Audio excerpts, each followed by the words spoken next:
नमस्कार. मी राजेंद्र शहापूरकर आणि आपण पाहत आहेत बुलंद निर्भीड आवाज जनतेचा. मित्र हो, शिवसेना प्रमुख बाळासाहेब ठाकरे जन्मशताब्दी वर्ष 2027 मध्ये सुरू होत आहे. त्यानिमित्तानं हे अनेक बाळासाहेबांच्या ज्या स्मृतीला जागवण्याचा बाळासाहेबांच्या स्मृतीला जागवण्याचे अनेक प्रयत्न होतील, विविध चर्चासत्र वगैरे हे सगळे होतील. पण त्याच्यामध्ये माझं जर म्हणजे लक्ष जे वेधून घेतलंय माझं, तर ते उद्धव बाळासाहेब ठाकरे यांच्या शिवसेनेने, म्हणजे उद्धव बाळासाहेब ठाकरे शिवसेना. दुर्दैव आहे मला असं म्हणावं लागणं, म्हणजे मी पाहिजे ती बाळासाहेबांची एक शिवसेना म्हणजे बाळासाहेबांची शिवसेना, पण ठीक आहे, काला तस्मै नमः. तर उद्धव बाळासाहेब ठाकरे यांच्या शिवसेनेने या जन्मशताब्दी वर्षाच्या निमित्तानं एक अभियान पुनश्च हरिओम, म्हणजे पुनश्च हरिओम म्हणजे काय की पुन्हा पहिल्यापासून सुरुवात व्हा. खरं तर म्हणजे ह्या अभियानात त्यांनी घोषणा केली उद्धवजींनी. तर खरं म्हणजे संभाजीनगर महानगरपालिकाची जी निवडणूक झाली ना, त्या निवडणुकीच्या निमित्तानं जेव्हा उद्धवजी इथं आले होते आणि त्यांनी एक खडकेश्वरला मराठवाडा सांस्कृतिक मंडळाच्या मैदानावर जी सभा घेतली, त्या सभेतच तसा त्यांनी म्हणजे सुतोवाच केला होता की ठीक आहे, आपण पुन्हा नव्हे, म्हणजे सुभाष पाटलाच्या एक भाषणाच्या संदर्भामध्ये त्यांनी उल्लेख करून सुभाष पाटलांना त्यांनी असं म्हणलं की अरे सुभाष, तू म्हणतो ते बरोबर आहे, आपण पुन्हा नव्याने सुरुवात करू, गेले तर गेले बा हे सगळे, पुन्हा आपण नव्याने सुरुवात करू. तर हे तेव्हा खूप म्हणजे मला ते अपील झालं होतं. मी 1985-86 पासून यानं त्या कारणाने शिवसेनेशी जोडलेलो होतो, अगदी 2005-06 पर्यंत.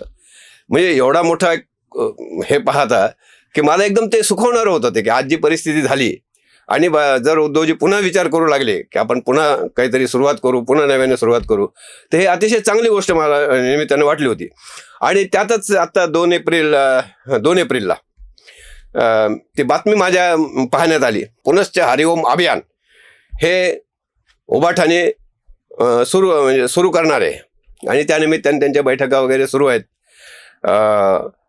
आणि आता हे अभियान काय आहे, तर त्याच्यामध्ये त्यांनी जे दिलेलं आहे की शिवसेना प्रमुख बाळासाहेब ठाकरे यांना अभिप्रेत असलेले संघटनेची बांधणी करणे, हा एक त्यांनी उद्देश दिलेला आहे. हे म्हणजे 17 कर्मी कार्यक्रम त्यांनी ठेवलेला आहे, चर्चासत्र वगैरे. पण त्यानिमित्तानं हे फार महत्त्वाचं मला वाटतं की आज संघटनेची बांधणी उभाठाची पूर्णपणे विस्कळीत झालेली आहे. उभाठाचीच कशाला म्हणा, म्हणजे शिंदेंचीकडे जी शिवसेना आहे त्याचे ते म्हणजे संघटना बांधणी सर्वात त्यांचे 3-13 वाजलेले आहेत. पण त्यांचं काही असो, बाळासाहेबांचा वारसा असलेल्या उद्धव साहेबांच्या उभाठाची अशी परिस्थिती हे काही म्हणजे पटतही नव्हतं, वाईटही वाटत होतं. पण चला, या निमित्तानं त्यांनी हे मनावर घेतलेलं दिसतं की संघटना बांधणी आपण बाळासाहेबांना जी अपेक्षित होती तसे करायचे. आता बाळासाहेबांना अपेक्षित काय होतं, बाळासाहेबांची एक फार सिस्टमॅटिक होती ती सगळी की बाळासाहेब, त्याच्या खाली 12 नेते, मग हे मुंबईचा विचार करतात वा हे जे दक्षिण विभाग प्रमुख, दक्षिण मध्य वगैरे असे सगळे विभाग प्रमुख होते आणि त्याच्या खाली त्यांचे हे होते शाखा प्रमुख वगैरे, सगळे अशी सगळी बांधणी, इतकी व्यवस्थित बांधणी होती खालपासून वरपर्यंत.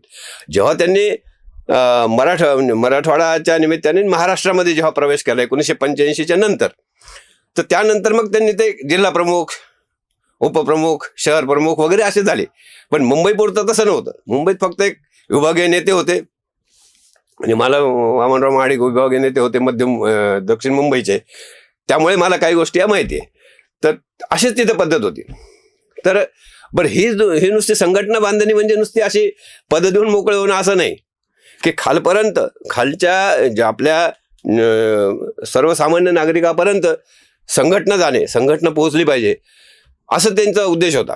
म्हणजे त्या काळामध्ये ज्या शाखा ज्या आहेत ते म्हणजे न्यायालयाच्या जवळपास होतं ते, म्हणजे तिथंच न्याय मिळायचा लोकांना बराच. आता ती काही म्हणजे मी काही एवढे स्वप्नाळू नाही की आता तसंच होईल म्हणून, पण निदान लोक जोडणे जाणे, लोकांच्या प्रश्नावर आवाज उठवणे, लोकांचे प्रश्न घेऊन भिडणे, हे तर करू शकतात निश्चित या काळामध्ये होईना. की अगदी म्हणजे 30-40 वर्षाच्या 50 वर्षापूर्वीचं तर काळ नाही, काळ बदलला, अनेक गोष्टी बदलतात, ते सगळं ठीक आहे. पण मी एक म्हणजे बाळासाहेबांच्या संदर्भात मी असं म्हणेल की घाबरून जायचं नाही, काही असो. म्हणजे मला उद्धव साहेबांना जे सांगायचं आहे, एक त्यांचं म्हणजे एक शिवसैनिकाशी संबंधित म्हणून, शिवसैनिकाचा हितचिंतक म्हणून, एवढे दिवस पाहिलेलं म्हणून, की बाळासाहेबांच्या आयुष्यामध्ये अनेक चढ उतार आले. आता हे तर काहीच नाही हो. निदान तुमच्या मुंबईमध्ये आज किती 86-87 का होईना 67-68 काहीतरी आहेत ना, म्हणजे 70च्या आसपास नगरसेवक तरी आहेत. बाकीच्या ठिकाणी का होईना 4, 2, 5 असे तरी आहेत.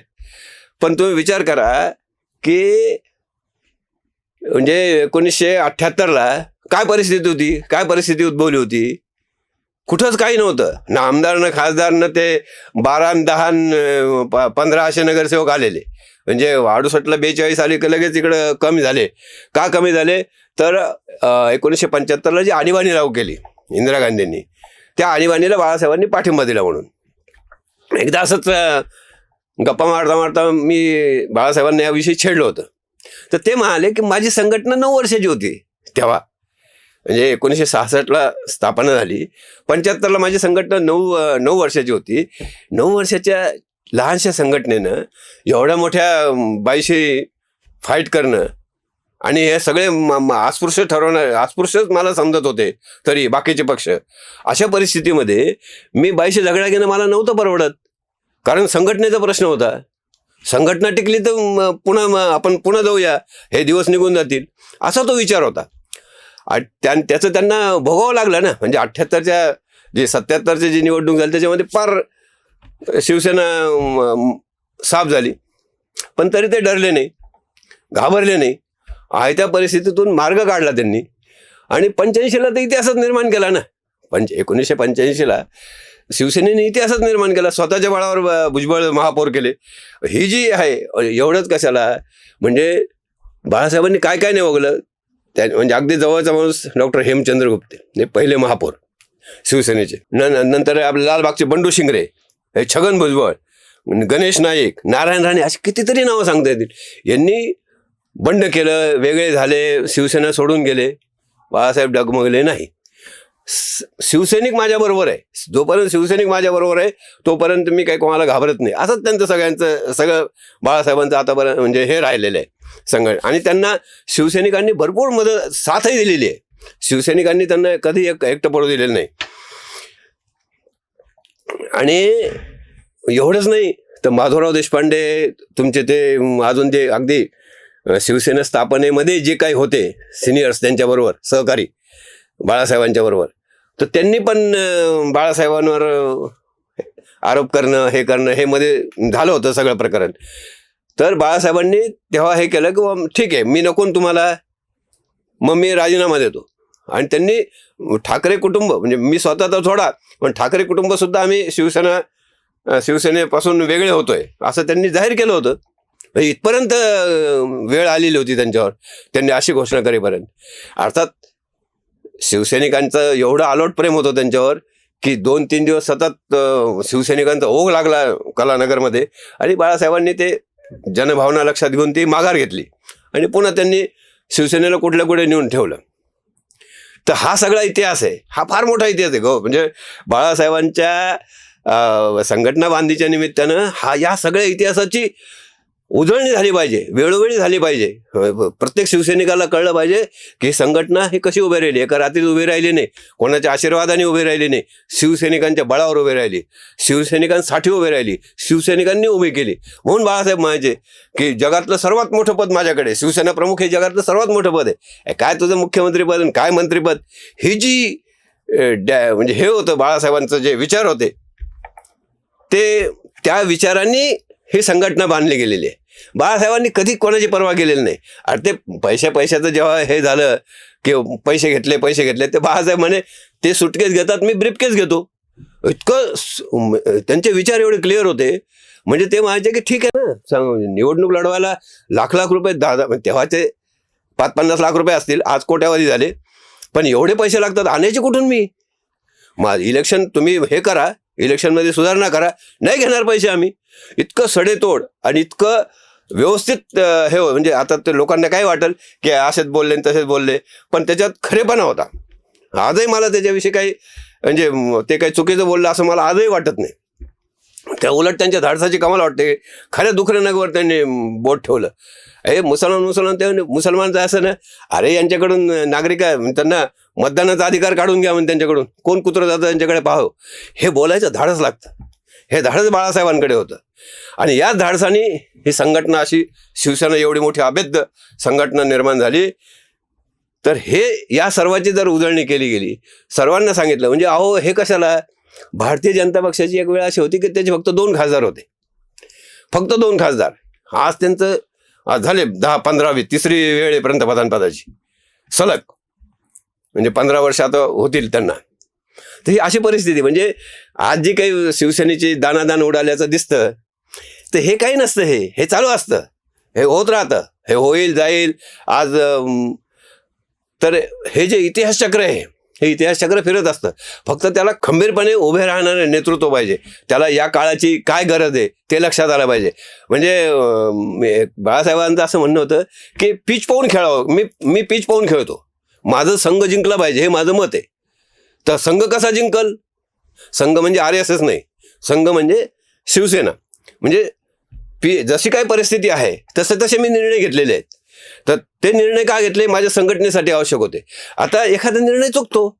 आता समजा उद्धव साहेबांनी मुख्यमंत्री होण्याचा निर्णय घेतला असेल, काहीतरी असतात 4 लोक सांगणारे, होतं माणसाच्या हातून एखाद्या वेळेस. पण ते केलं म्हणजे फार मोठं पाप केलं. असं त्यांनी हे जे ओझं आहे हे डोक्यावर अजिबात घेऊ नये, ते फेकून द्यावं आणि पुन्हा नव्याने सुरुवात करावी.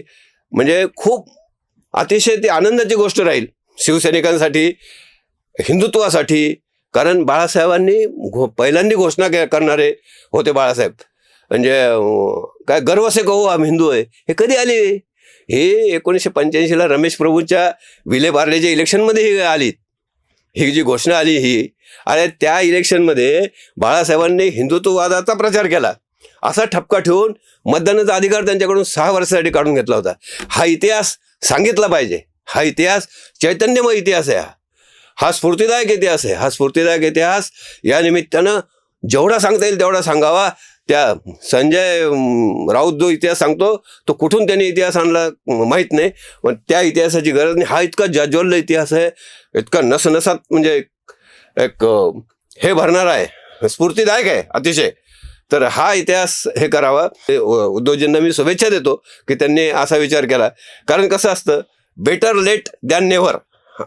कधीही त्या मार्गाने म्हणजे तो मार्ग सोडून देण्यापेक्षा आपण नीट रस्त्यावर येतोय, नीट मार्गावर येतोय असं समजलं तर फार मोठी शक्ती उभाठाची निर्माण होईल. आणि पुन्हा एक भगवा ध्वज मोठ्या डौलाने फडकू लागेल महाराष्ट्रावर. याबद्दल माझ्या मनात बिलकुल दुमत नाही. तर मित्रहो, हा व्हिडिओ आपल्याला कसा वाटला कमेंट करा. व्हिडिओ आवडला असेल तर शेअर करा, लाईक करा आणि सबस्क्राईब करा. तुम्ही विचार मला मांडा मात्र, बरं का. हे फार मोठी गोष्ट राहील. तर तूर्त इतकेच. आपण पुन्हा भेटूया. धन्यवाद.